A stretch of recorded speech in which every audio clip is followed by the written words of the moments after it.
Today's guest is Bibi Ofiri, and she really describes her journey from house flipping burnout to multi-million-dollar deals that she's doing today. It's really going to rethink everything you knew about real estate investing, especially if you want to scale, because a scaling mindset is different than bringing a single family house investing mindset to something like scaling, if anything. So the mindset is different, the principles are different, and we're going to shine a light on it in this episode. Let's do this.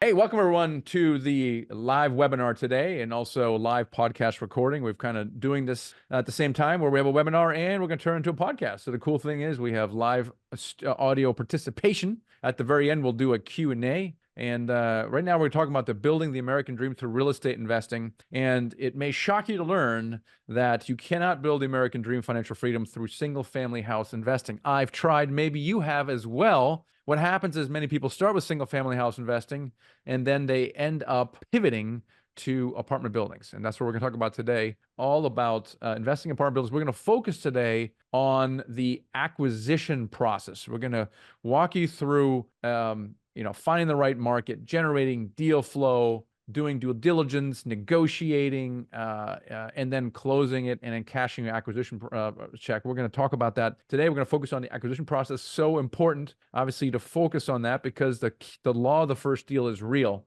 You have to focus on getting your first deal done. We'll have a Q&A at the end here. If we just met, my name is Michael Blanc. I'm the host of the Financial Freedom with Real Estate Investing podcast, also the author by the same book. If you have not listened to us, check us out in the podcast. Also, go to Amazon and check out the book, Financial Freedom with Real Estate Investing. It is a fantastic introduction to the world of financial freedom with real estate through apartment syndications and raising capital. Also own about $300 million in real estate through investing company Nighthawk Equity as well. Today, our guest on the show is Bibi Ofiri. She's a COO of Blue Ocean Equity, and she's flipped a bunch of houses like so many of us, and so did I. And she finally woke up one day and said, that's not gonna get me there. We're gonna talk about that here as well. And she's got a master's degree. That's interesting, Bibi, like I have, and I duly threw it away for real estate. But she's been in asset management for many years, overseeing business operations, and she's also a co-author of two amazing, also Amazon bestsellers. Bibi, welcome very much to the show today. How are you? I'm fine. Thank you, Michael, for inviting me. Yes, it's going to be great to talk about your journey because so many of us read Rich Dad, Poor Dad, which you have, I'm sure. One moment, please. So, Bibi, it's great to have you on the show here today. And it's like so many of us, I'm sure you have read Rich Dad, Poor Dad, right? And so if you're like me, you're like, oh, financial freedom, real estate. You're like, oh, what should I do? I don't know. Everyone's flipping houses. I guess I'll just flip houses. Like, talk about when you read that book and you got into flipping houses, like what was your thought right there? Like what were you trying to do when you started investing in real estate? I didn't know what I was doing. I dabbled into it. I dabbled into fix and flip. I thought it was a very fast way of making bulk money. You just get a dilapidated house, you repair it and you flip it. So I was after the money, but I didn't know there was other better ways of doing it. So I kept doing it and it felt like routine. I kept doing it always with my contractors and it felt like a second job. So yeah. That's so funny you say that. It's funny. I don't know why we do that, Bibi. I read the same book you did and we started flipping houses and it took me, you said 2 dozen, took me 3 dozen to figure out that it was insanity because flipping houses, there's nothing passive about it. Now, the good thing is it's adrenaline, right? Every time adrenaline is very transactional and you are making chunks of money, but I don't know what my problem was because nothing about it was passive. Yes, true be told, nothing about it was passive, but I felt it's the knowledge we had at that time. I think that was the understanding I had at that time. So I decided to just take the bold step. Do I regret it? I don't think I do because it just opened up the opportunity for me to look for something else better. Let me challenge that. And I don't like regret either because through things that you've done that are negative and bad, you learn. Okay, but check it out. My regret is not having someone around me that could have guided me on my journal of financial freedom, because what I did is I did a whole bunch of stuff. I got into restaurants and I flipped a bunch of houses. I traded stocks and options, right? And what I never did is I never actually sat someone down who was financially free. Like I did finally started doing when I wrote my book and then a podcast. And these interviews blew my mind because the pattern was always the same. Oh, I did a bunch of single family houses, rentals, flips, whatever. And then I realized it was too much work and I couldn't get there. And then I was lost, and I discovered, and within a year, I'm financially free. Like, I never did that. And I think my biggest regret is not surrounding myself with the right people, because why should I learn on the job? Why should I reinvent the wheel? Why not borrow someone else's experience? Exactly the point. I was saying this at our earlier conversation. Your net worth is your network. I mean, your who you know are the people that will take you to your next level. So I think I surrounded myself around the same set of people that did not know the next step and all that. So I think with time, I was looking for something else. And I think that was when I started looking for you. I didn't know you existed. I just looked for a better way of doing things. And I saw you. And I think that was a turning point. The community is very important. Being around the right set of people, those type of things can take you to your next level. Now, what were you doing before you got into flipping houses? What was your background, job, or anything like that? Yes, I'm originally from Nigeria. You can hear from my accent, so it's very strong. So I came into the country just to go back, but something happened. So originally I started as a cleaning company many years ago. Then I saw the opportunity in real estate at that early stage. So I went into property management. So I started managing properties for people, and I said, one day I will own mine. So that was just the thing about it. So when I moved into the US, I lost focus for a while because I was trying to survive. So I just picked up different things. I even went further by doing my master's. I was thinking that was going to bring about the financial freedom I was looking for. So I did my master's. Then when I was about wrapping up, I just got uncomfortable with the achievement. I said, this is not me. I actually studied information systems with cybersecurity, a good course that could give me good money. But I said, this is not me. I always wanted to be into real estate, but how do I start? And what even made the turning point for me at that point was when my mom lost her house. We lost 4 homes because my parents have been in the US for years. So they were able to get 4 buildings. And in a space of after my dad died, we lost everything. So that was a turning point. I didn't know how to help. I didn't know how to save. I was pregnant with my second child, and I was given a letter and said, your house is foreclosed. You have 1 month to leave. And I was like, what do? I was confused in a state of no help and all that. So I think that was the thing that started making me look for better option. Okay, well, that's man, that does not sound good at all. But how did you get from that point to, let's say, doing your first transaction? I mean, your first single family house transaction. How do you get from that point to actually flipping or buying your first house? I think it was the mindset. I knew that I was not comfortable with where I was at all. So I started first of all with the long cut. I did it a long route, which I would not encourage anyone to do. So I started becoming uncomfortable. I started thinking, this is not the plan, because I already had a plan. I wanted to go into real estate a long time, but I was like, I'm not doing what I'm supposed to do. So that was when I started, and I fix and flip was the easiest way at that time because that's what I knew to go into. So someone invited me to Pennsylvania to come and check out a 5-unit property. So myself and my business partner, we went there, we saw it, and I was super excited. And they showed me the rent, and I was like, oh, this looks more stable and all that. But the deal didn't close. We went back. But what we did was we created a relationship. We created a relationship with the broker, and the broker kept calling us. And all of a sudden, he had an off-market deal. It was an 18-unit, and he called us and said if we're interested. We traveled down with little knowledge.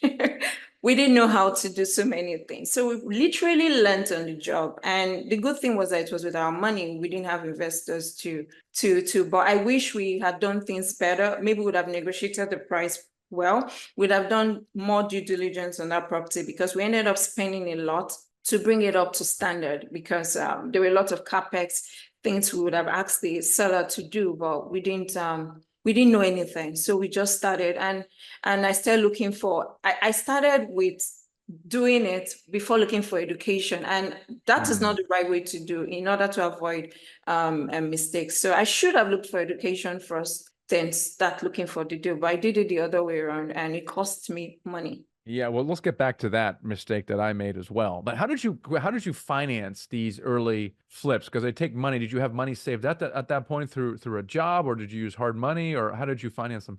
Like I said, relationship, your network. So I had a business partner, Mm, someone that had a lot of money, and I kind of convinced him to come into real estate. So it was like my silent partner. I see. And I brought him into it. I didn't have the money. A single dime was not, I didn't have a single dollar to my name, but he had the funds and I was willing to do the job. And that was how we partnered. And here we are. All right, so you're a broke mom, all right? Why Yes. would this person with money take you seriously? Oh, it was consistency. It was not an easy task. It took me 1 year to convince him. I had to, he So it gave wasn't easy. You're saying it was actually work involved. it wasn't easy. It was a lot of work involved. He saw the determination and the consistency and he said, okay, I am going to go slow and steady and let's see. So it was a fix and flip we started together and he saw how the returns we got with that and he was willing to give me more opportunity and that was how we were able to do the multifamily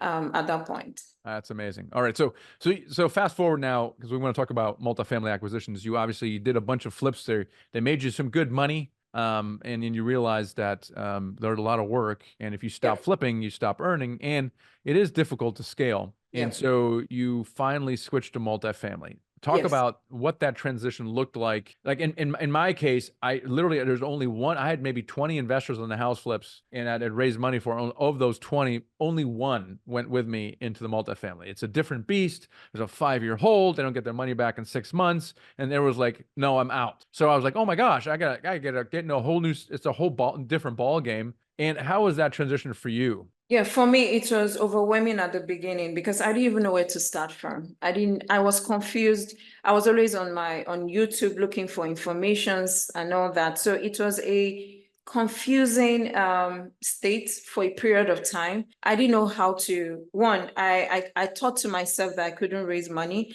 I thought to myself that I couldn't manage assets. I thought to myself so many things, so many beliefs I had at that time. So what I now did was I said, okay, first of all, I just need to know this thing. The more I know, the more confident I'll become and all that. So the transition, to answer your question, the transitioning period was very challenging because I didn't know anything. But the moment I decided I was going to get more information and I was going to look for someone that was going to help me in doing that and being among a community that can do that, that was the transformation at So that time. you've done a number of deals. So let's get Yeah. to the kind of more of the heart of the matter here, because people are always saying, well, how do I find deals? How do I close deals? So let's go through the whole thing. And so we don't have a lot of time. We're not going to cover the topic in incredible detail, but I do want you to kind of talk about the highlights and maybe talk about the things to really pay attention to in each stage. So let's start with finding and selecting a market. Like, what is really important about doing that? How do you kind of go about doing it? Okay, for me, the first step I try to do is the location. Location is very important. I take a deep dive into the location. And what am I looking for? I'm looking for the market, the demand, the supply. I'm looking for what is the population, what exactly is happening there. And the reason why I'm doing that is because without people, your property will be empty. So I'm looking for a place where there's a demand for whatever I'm supplying to that place. So that's number one. The second thing I'm doing at that point is I'm also checking the market trend. What exactly is going on in that market? So for example, when I wanted to go into the PA deal, really, I started digging deep. I was like, why is this market not that attractive to so many people?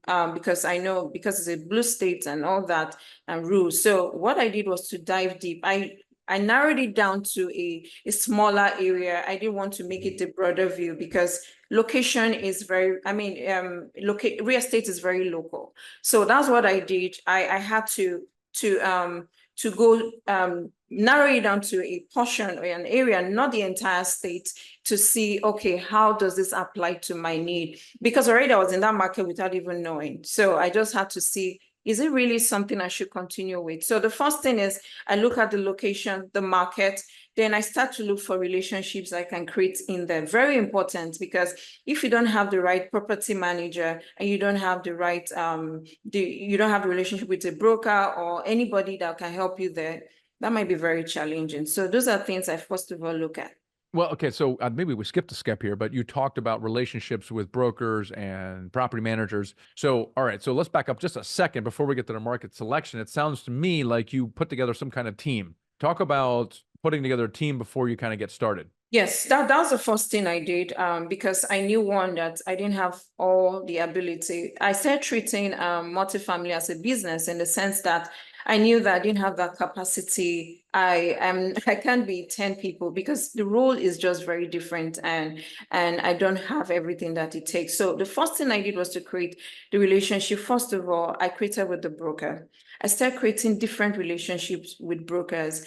Initially, some of them didn't take me very serious, but I didn't stop. Recently I started asking about feedback on how it was when I first of all called them. And it was a funny experience when I had to have that conversation with them. How was it when I had the first call I made with you? Did you take me serious? And they were like, not really, we didn't take you serious and all that. But consistency, I started creating those relationships with the broker, with the loan broker as well, with the insurance broker, with the property manager. I spent days looking for property managers. That took me time to get one. Yeah, so it's really important that you have your team built, because, for example, when we're going to get to underwriting deals here in just a second, but you need to have property managers and lenders on your team. And the other one you mentioned was brokers. So let's talk about deal flow, right? Deal flow. How are you getting deal flow? I mean, a lot of people say, well, okay, we'll go to the MLS, or they'll go on LoopNet,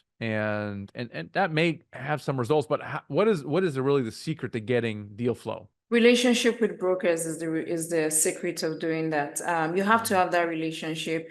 They will give you deals initially. Any deal, they will give it to you. But there are some very private deals that you don't even hear about. Those are the deals that you should be looking for. And it's when you've created that relationship that you can get those deals. And the relationship comes sometimes with proof of concept. So it's a consistent thing. It's not a one-day thing. So the more you do it, the more they get comfortable with you. So how do you build a relationship with brokers, right? Because the thing is, when you've never done an apartment building deal and you're calling a broker, you're very nervous because you don't have a track record.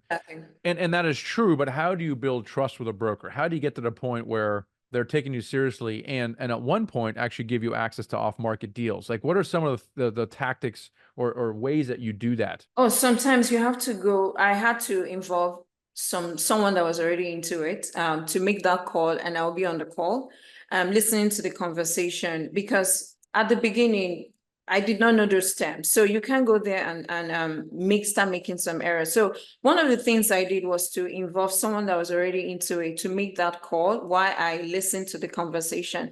Another thing I did was I started calling in markets like California. I was based in California at some point. So I was making those errors there, making the blunders I needed to make in those markets before, because I knew I was not going to invest in California.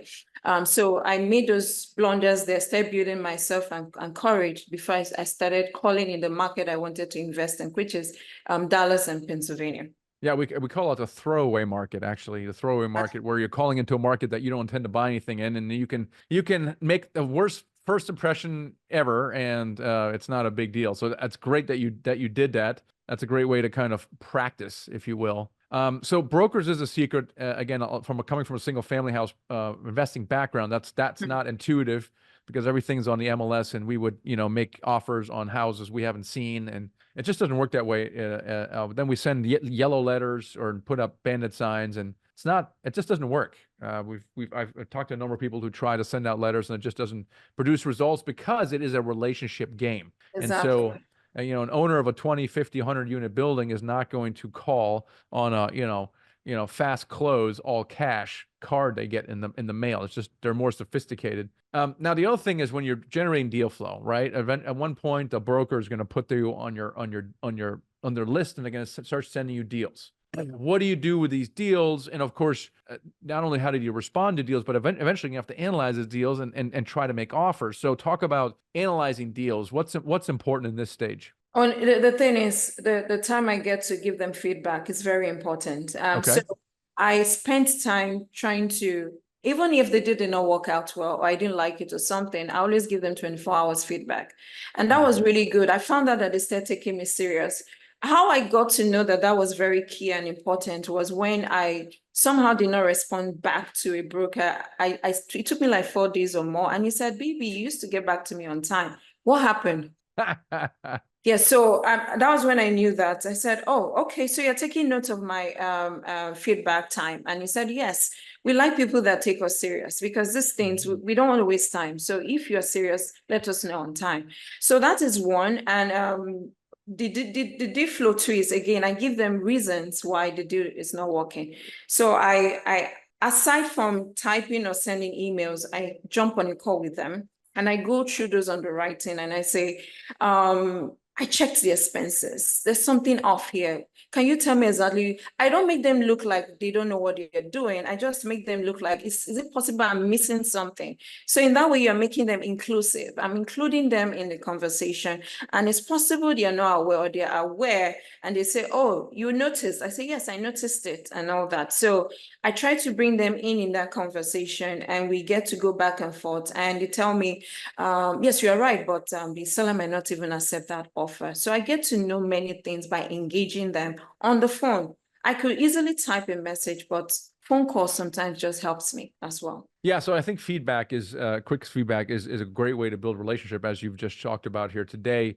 You have some kind of good financial analysis tool that you use for this. We have the syndicated deal analyzer, which a lot of people use, and it's all well. You do need a good, strong financial model. The problem is you can make your financial model say anything you want. How do you know the numbers you put in are actually based in reality? Yes. So how do I know that is, first of all, because I have a relationship with a local property manager and I understand that market. Let's assume I've been in that market or I've not been in that market at all, but I have a relationship with a local property manager.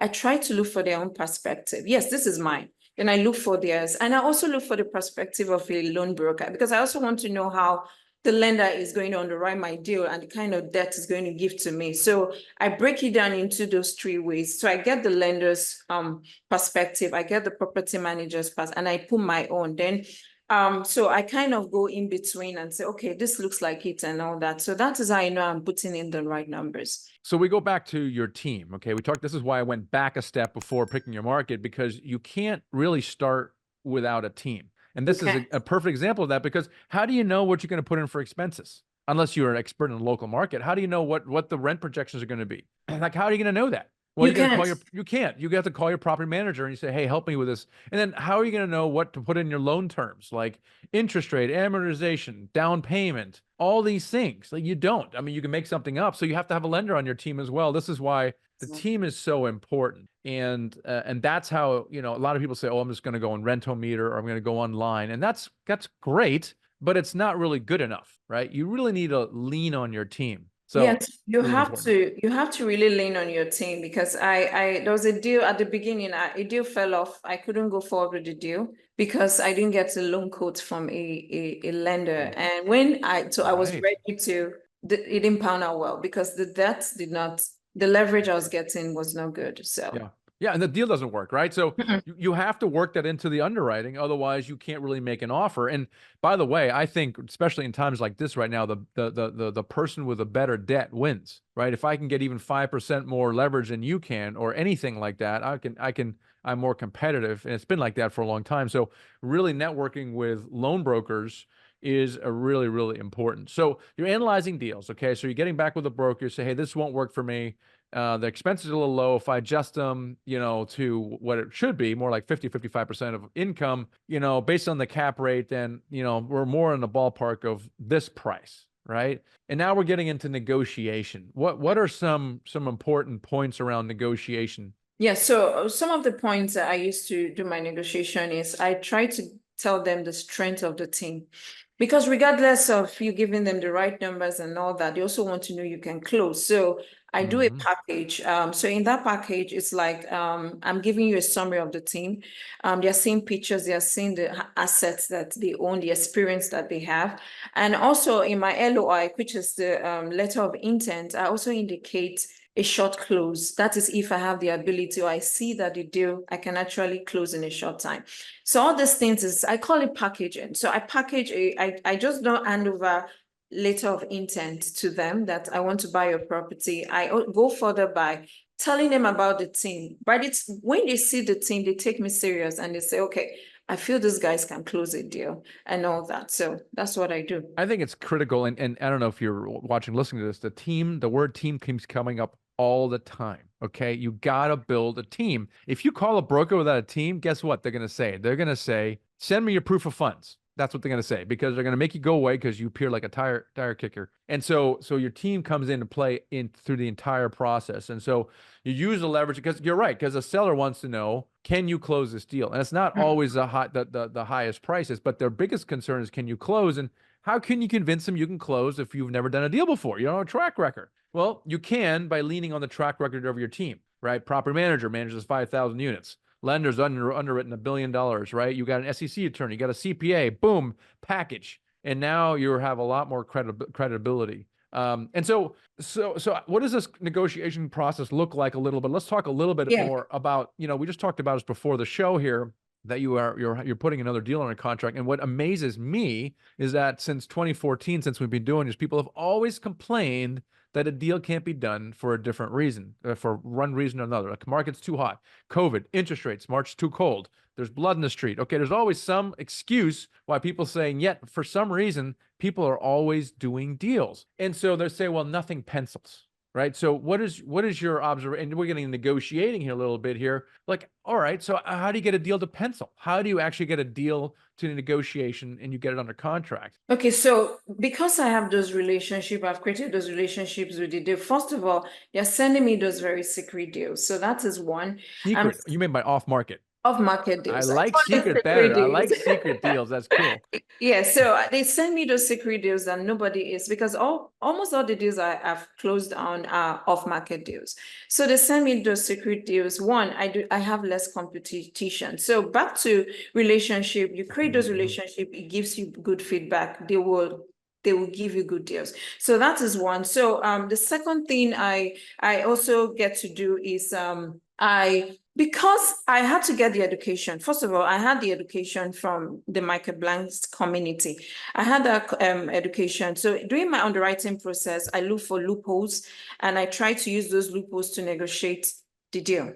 So for example, I'm saying in the underwriting stage that there's some repair work that needs to be done, or whatever they communicated at the cap rate is not exactly the cap rate. So I use those things because they actually want to know if you know what you're doing. Sometimes when you throw it at them that this and this and this is off, and you're able to convince them at that, most times they go back to the seller. I've had that happen. They go back to the seller and say, this is what the market is saying. And sometimes they negotiate and they come back and we're all on the same level ground. So I've been able to achieve things that way because of knowledge. The more you know, the more you can negotiate. And I've also been able to negotiate with timing. Okay, you do this. I break things down in my letter of intent. So with timing, I say, okay, if I'm able to put this at so time, I will need this. I actually got a seller to give me a deal below the price he wanted to, with a condition. I said, if at the time we're closing, this property is not up to 95%, then this is the amount you will get. If it's up to you're able to bring it to that level, then this is what you will get. Nice. So that was a negotiation we had during that stage. A little bonus. I didn't close on that deal though, but that was what I did for that deal. One of the things I like about the apartment building is that the sellers typically, especially over 20, 25 units, are more sophisticated. And so it's really a negotiation around numbers and timing, like you're saying. Where the houses, it was like negotiation is like you have like irrational sellers. Like, this has been in my family for 200 years. I want $1 million, right? And there's no reasoning with single family house sellers many times I've found. But with apartment buildings, it really is numbers. It's all numbers. It's cap rate, it's expenses, it's NOI. And so, so when you say, hey, look, I'm looking at the expenses right now, the cap rate is this. It's a very simple math problem. It's actually worth this. And by the way, Mr. Seller, if you don't come on your price, you're not going to sell it because every buyer is going to find the same exact thing. And we have found, and this is what you're telling me, is you educating the seller helps you get deals done. If you show them, you just come back with a price. Oh, I'm going to pay you 4 million. You're like, well, here's why I'm getting 4 million. I'm using these numbers. Now you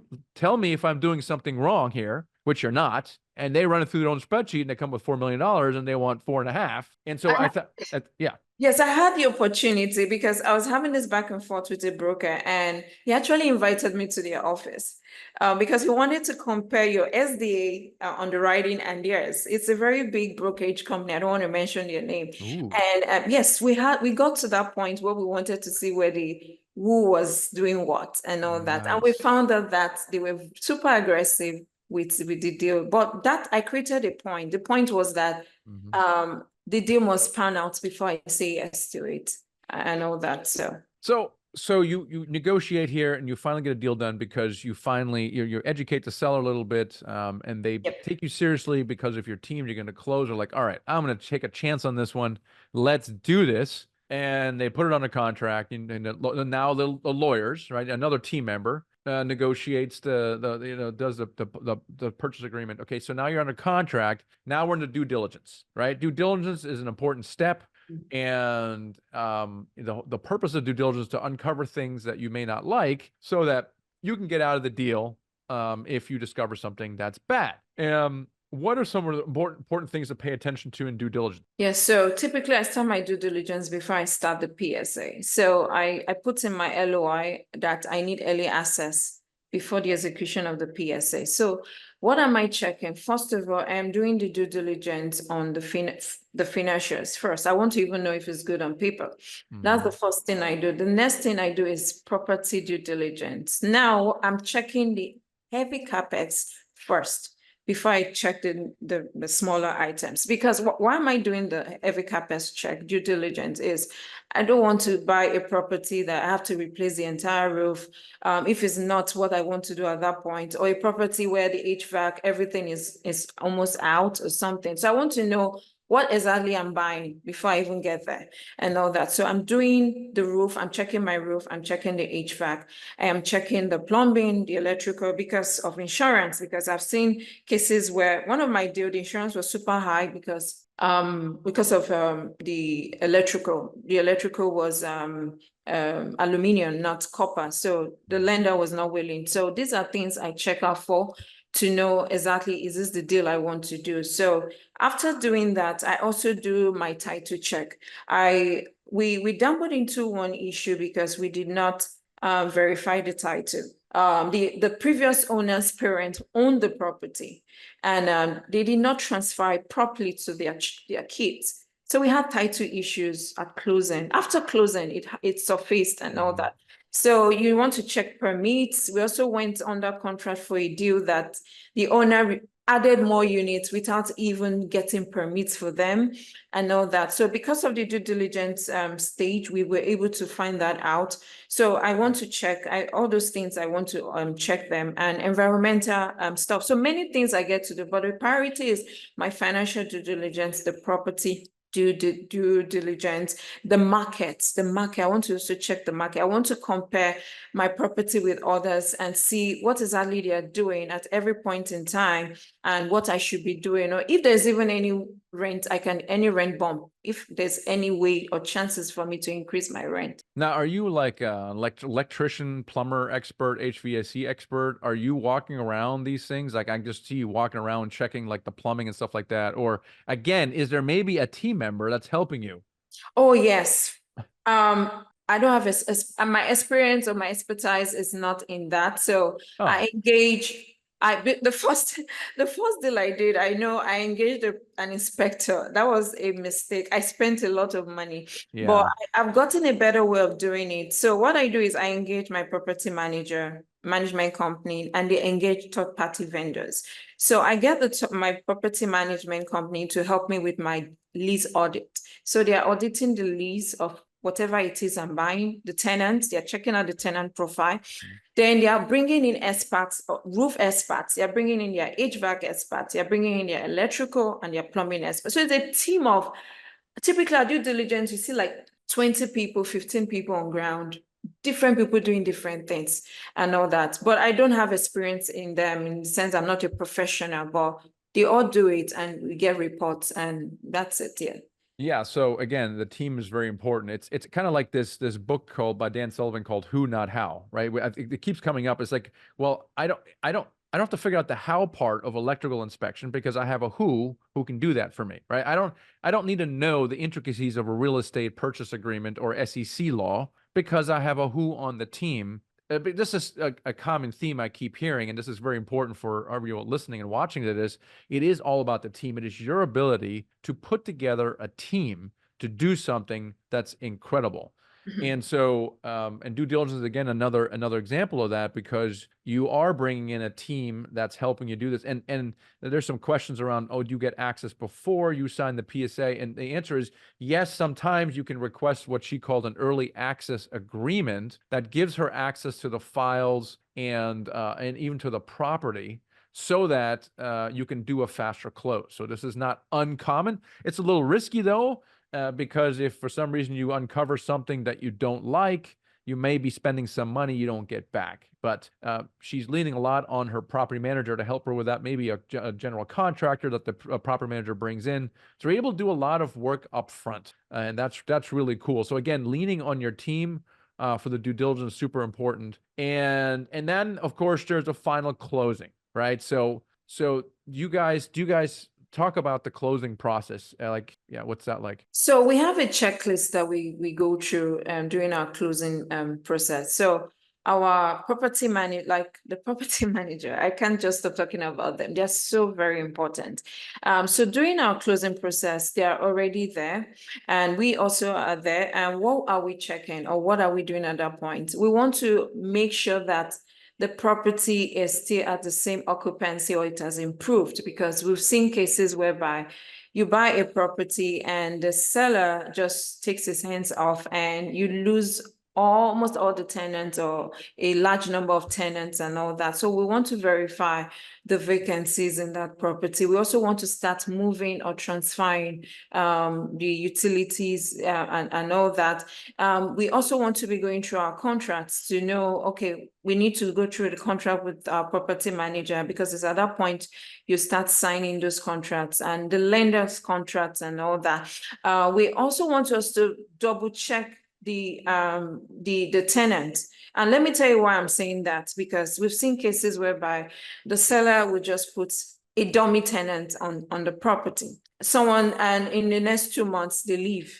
Once you take over, they just leave and all that. So we want to verify that. We also want to verify the inventory. We bought a property with a shuttle, a vehicle, and the owner forgot that the property owns that vehicle. We almost lost it if we were not on ground at that point. So inventories, we took over things that were supposed to be handed over to us at that time and all that. So these are things we do before we close the deal. So this is cool. And then do you guys pay yourself an acquisition fee at Oh, closing? yes, of well, course. let's talk about that. Yeah. So after the entire hard work, that is the reward you get. So that is a very interesting part of it. The acquisition fee is a lot that you can become financially free with it over time.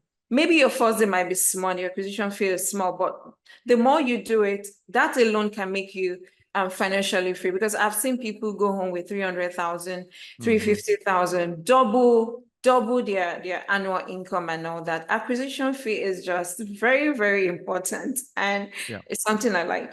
Yeah, it's really amazing, and I think this really propels people to quit their jobs after their first deal because of the acquisition fee. Gives them runway. Maybe they have a few extra savings. Now they have a year financial runway, and then they have a pipeline forming. And through the law of the first deal, the second deal is typically in sight and they quit their job, which is really cool. Now, just to real quick as we close up here. So people watching, listening to this, and again, they've maybe done a flip or have some rental properties and are looking to scale their portfolio, and they're like, apartment buildings is pretty cool. What is your advice to them on kind of some next steps to get into it? Next step, you can know it all at the beginning. Very important. You just need to take the bold step and get educated. Education will make you go faster than every other person. The more you know about this, the better you can scale and the more you can get the right people. So getting knowledge is very important, and not just getting knowledge, getting a mentor, getting someone that can work with you. Those things are very, very critical. And the last thing I would like to say is give yourself the opportunity to strive. Don't just give up on yourself at the beginning. Just give yourself the opportunity to strive. Very, very important. It was great. Bibi, how can people connect with you? Oh, you can connect with me on Blue Ocean's multifamily group on Facebook. You can also connect with me on my YouTube channel, Blue Ocean's Multifamily Group, or personally on my Instagram, Bibi_Ofiri. This has been awesome. I would really enjoyed jamming with you. So thanks so much for being on the show. Thank you for inviting me. It was such a wonderful experience. Yeah, it really was. And I want to share just a couple thoughts with you all here. And I think what you've learned here is the importance of the team. I think it's absolutely critical that you have that team built. And you mentioned the education as well. And honestly, apartment buildings really are the only way to become financially free. And if you believe that, right, we talked about some of the things to pay attention to, and we kind of talk about some of those things as a 4 pillars. 4 pillars of investing really is becoming deal ready, and deal ready, a big component of that is to actually build your team. And we talked about that, and that we say when you're able to build your team and get your education, at that point you're kind of deal ready. You're basically all ready to do your own deal. And that's really important to be in the deal ready stage. And then the next step is what we call is the deal analysis, right? We talked about deal analysis. It's critical that you know deal analysis.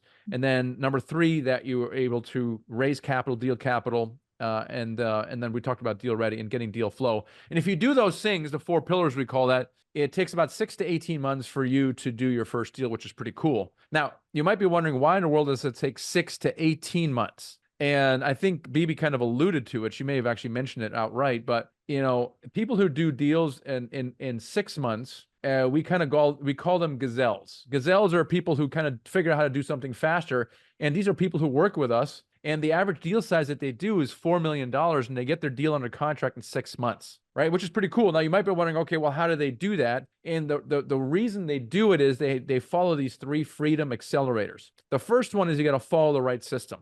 And Bibi was talking about this. You don't need to reinvent the wheel, right? In our world, the system is called the Dealmaker Blueprint. It kind of talks about what to do in week 1, what to do in week 2, what to do in month 1, month 2, etc.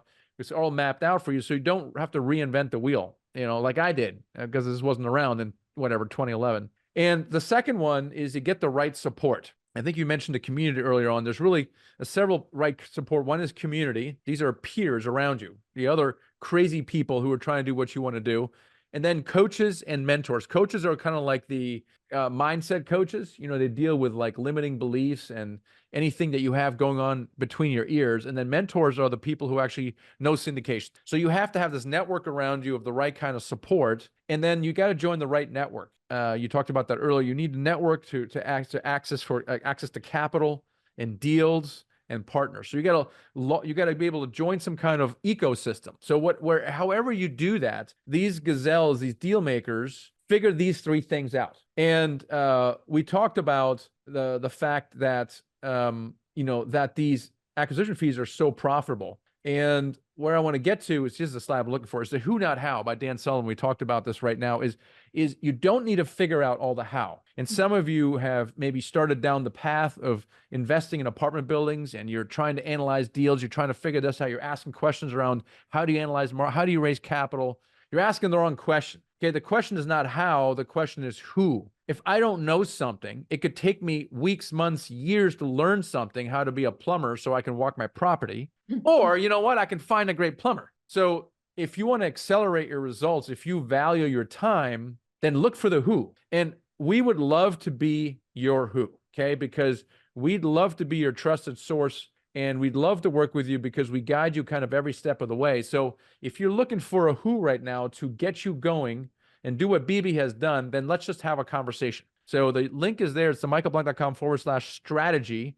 And the reason we call it a strategy session, we call these a strategy session. It's like a 20-minute call with one of our advisors, and they're going to ask you a variety of questions about where you are right now in your investing, what your goals are, what your challenges are. And if we can help you in some way by working with us, then we'll let you know. And if not, we part as friends, but you're going to get a lot of clarity from this call. So go ahead and book that call right now. There's no obligation to do anything at all. It's just really going to help you get clarity around where you are, where you want to go, and maybe how to get there. So go to that link, themichaelblank.com/strategy right now. And with that, we're going to take a few questions here. We're going to check the chat and see what we got going on here.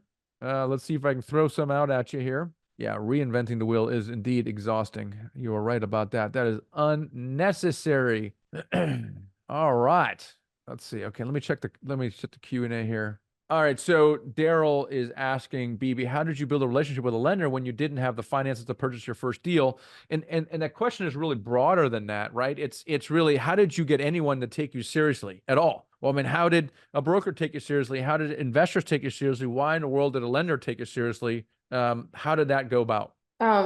Like I said, I first of all engaged there are two strategies. Sometimes I come all out and make them understand that I'm new to this, and I just need them to walk me through the process. I did that with one of my lenders. I said, I don't know how these things work. Can you help me out? I want to close on this deal, but I don't understand the lending process. So sometimes as I accept who I am or my limitations, and I don't hide it. I go straight out to say, this is it. And the second option is I'm on the call with someone that actually knows this and is asking them this question. And the third is I get educated and I try to use some of those terms to have a conversation with them for them to trust me. And the fourth is consistency. The more I keep calling them, the more they start taking me serious. Yeah, you're a very persistent person, and I like that. You mentioned a few things. One is get you education, and this is important because when you get into any new endeavor, they use special language. Like, if you get into sailing or golf, they use different words for the same thing, right? And if you use a normal word for the thing, you sound like you don't know what you're talking about. Mm-hmm. Therefore, with some education, you actually start sounding like an insider. And when you built the team, let's say you can call a lender, the first member in your team is probably going to be a proper manager, and you bring these relationships in there, it looks like you're a legitimate person. And what happens is these people aren't going to try to question you, because what if you're actually legit and they offend you? And now you're offended. They're not going to talk to you anymore. And so they're not going to take the risk. The only time they really try to make you go away is when you're clearly a newbie and you appear to act like a tire kicker because you don't know what you're saying. You don't have a team built. And that's really the difference. And education will help that, because a mentor is going to tell you these things. Like, don't just call a broker out of the blue, because you're not going to get very far. Do these things first. So I think that's pretty cool. Yep. Nadar is asking a question, what's a reasonable time frame for a novice to go from 0 relationships to closing their first deal? And like I said, in my 4 pillars, it really depends. It depends on if you're a do-it-yourself person or if you are actually going to build a board of advisors around you, if you have a mentor. So like I said, in our world, if you decide to work with us, we actually are targeting a contract in 6 months. In fact, we're the only organization that guarantees that result. In other words, we'll continue working with you for free until you get that contract. And so the average deal size is $4 million. By the way, $4 million, and you're going to have a joint venture partner, okay? Because there's always joint venture partners. So $4 million, that's what I had to slide up to $120,000. That's $120,000 in acquisition fees divided by 2, right? That's your first deal. That's a lot bigger than my 12-unit deal. And it's because you have the 3 freedom accelerators I talked about earlier, following a system, and you're working with some advisors, you're in a community, and you're in the right network. So Nadar, to answer your question, it really depends on you and your approach. If you have a do-it-yourself approach, your deals are going to be smaller, they're going to take longer, and you're more likely to make mistakes. So it's basically a depends answer. Bibi, how would you answer that question? I would say, first of all, don't put unnecessary pressure on yourself. Don't give yourself that kind of pressure. You end up not doing things right. I think the first thing for you to do is follow the process. Multifamily scaling is a process. You follow it, get educated. After getting educated, join the right community, a deal will come. If you keep doing this consistently, because the more educated you are, the more you will know your strengths, you will know where you fit in the entire process. You will know what you can do and what you cannot do, and the type of community you should be involved in.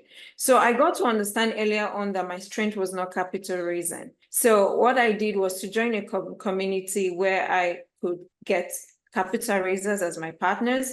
So the more you do that, the more you can quickly close on a deal. So first of all, do not put unnecessary pressure on yourself. Secondly, get educated and follow the steps, and you'll get it. That's well said. So the first step is to have a conversation with us, okay, about possibly getting educated and surround yourself with a mentor and a team and a community. So go to themichaelblank.com/strategy.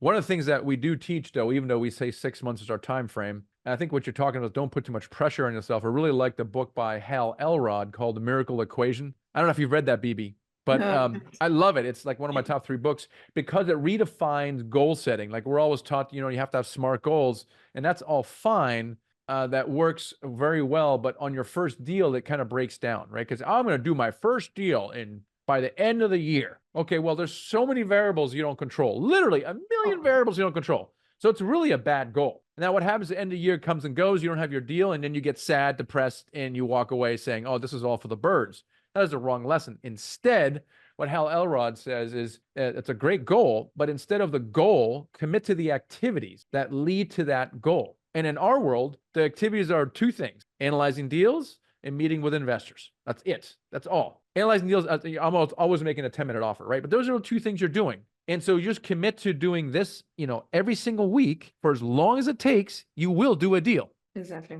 Yeah. And the other thing I think you said is, and we did not talk about it in this webinar, is joint venturing. I talked about it in the connecting in the right community, but like you said, I don't really do capital raising, but you're really good at analyzing, talking to brokers, doing deals and acquisitions. Okay. So in a syndication, you have at least 2 major roles. One is the deal finder, and Bibi appears to me more in the deal finder. And there's a capital raiser, right? This is why these joint ventures work so well. This is also why students in our environment do a $4 million deal. One of them is going to be Bibi, and one of them is going to be a doctor, okay, who knows other doctors and likes to play golf, and he's an extrovert, and he has no interest in analyzing spreadsheets.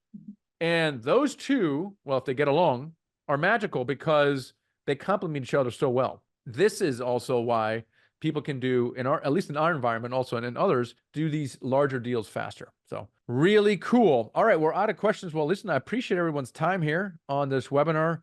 Do not forget to schedule that call before you leave here. That's very important. Again, it's no obligation. You owe it to yourself. You've been on this call for this long.